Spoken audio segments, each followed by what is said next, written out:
मुलीसह दुचाकीवरून निघालेल्या महिलेच्या गळ्यातील मंगळसूत्र अनोळखी दुचाकी स्वाराने लंपास केल्याची घटना 6 मे रोजी रात्री 9:30च्या सुमारास मडकी वस्ती परिसरात घडली आहे।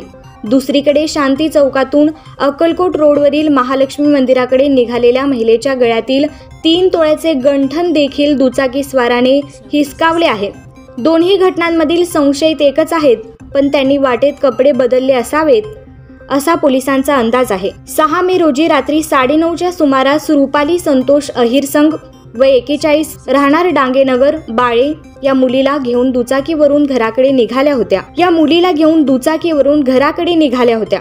अचानक त्यांच्या मागून आलेल्या दुचाकी स्वाराने त्यांचा पाठलाग केला।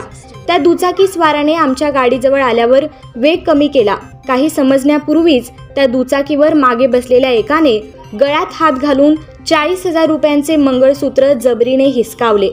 गळ्यातून ओढलेल्या मंगळसूत्रातील अर्धा भाग, 1 वाटी व 4 मणी चोरट्याच्या हाती लागले आणि आरडाओरड करत असतानाच ते दुचाकी स्वार पसार झाले।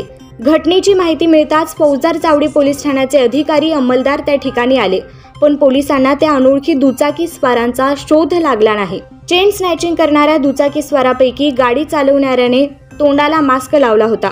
मागे बसलेल्या व्यक्तीने तोंडाला काळा स्कार्फ बांधलेला होता। महिलेच्या गळ्यातील मंगळसूत्र हिसकावून घेऊन ते दुचाकी स्वार तसेच पुण्याच्या दिशेने गेले आहेत। पोलीस या मार्गावरील CCTV फुटेज पडताळून पाहत आहेत।